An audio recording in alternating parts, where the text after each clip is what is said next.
guys are having a good day or night. Today we're going to be looking at some news in the portfolio.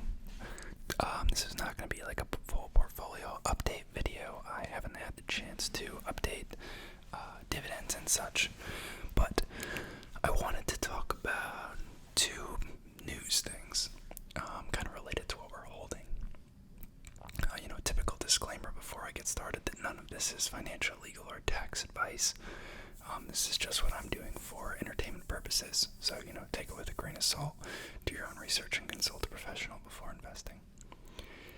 Now this is how the portfolio is looking right now. You can see Blackstone has been on a tear. They're up. Let me just duplicate this tab and open it up real quick. They're up huge year to date. Obviously, my return isn't quite as high because I held some shares before, but it is up about 44% year to date, which is insane. So that's why that is up so much in the portfolio. So Edis has also come back a little bit. Postal Realty's flat. Agree Realty, NLCP, Getty Realty down a little bit. Toronto Realty and American Tower down a little bit more. American Tower got hit, not today, but yesterday, or maybe the day before, along with AT&T and Verizon. I'm not sure if you guys saw that. Basically some reports coming out saying that their cell towers and cell lines, I guess, contain traces of lead or contain lead in some degree, and it's contaminating a lot of environmental metrics, I guess, and people are worried about potential litigation, I suppose. So this kind of got dragged down with them. Now what I want to talk about today, aside from BlackRock's amazing performance year to date, is this.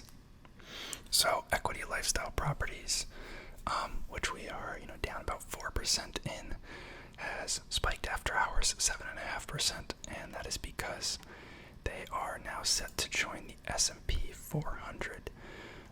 This typically happens to some degree when companies, get included in major indices.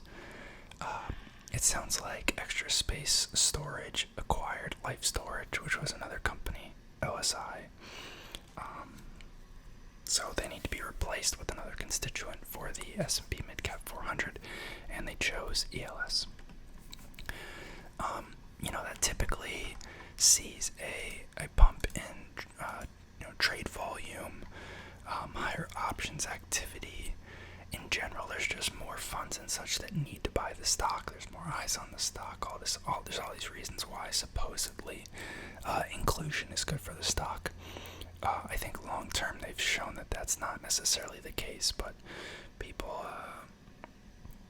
speculate that in the beginning, when companies are first added, all these funds that represent the S&P 400 have to go out and buy this stock that they didn't have before, so they're anticipating a spike in trade volume. We'll see if this volume actually holds. I'm sure this spike is on decently low volume, but we'll see what it opens at tomorrow. And then the other thing is Toronto Realty, which is the second biggest loser in the account after American Tower. They reported their quarterly operating results. They actually don't do earnings calls, which is crazy to me. I know it's not legally required, but they're the first company I've really come across that doesn't do earnings calls. But occupancy looking pretty good, 97.8%. Same store occupancy holding pretty steady. 59.2% increase in cash rents on new and renewed leases. Insane. 64.3% increase year to date.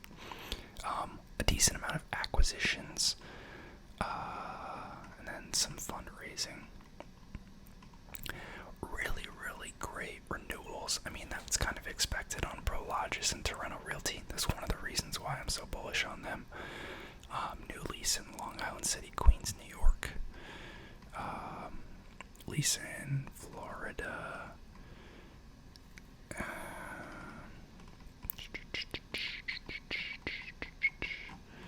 Talking about acquisitions here.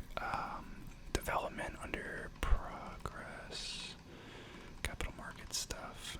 Yeah.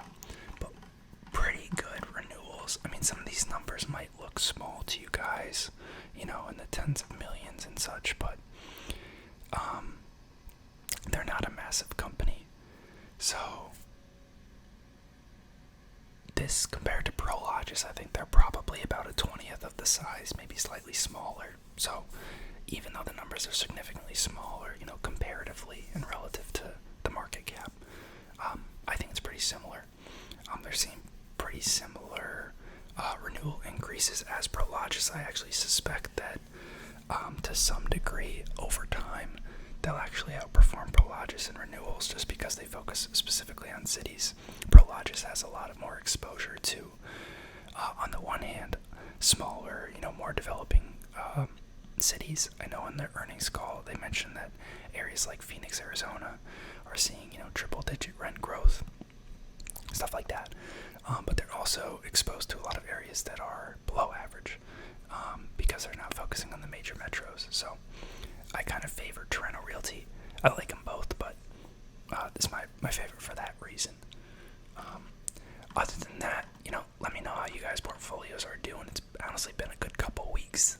Year to date on the S&P has been actually very, very nice, which has been a good surprise. But yeah, coming off of a rough 2 years or so, gotta take what you can get. And I'll see y'all next time. Thanks for watching. Peace.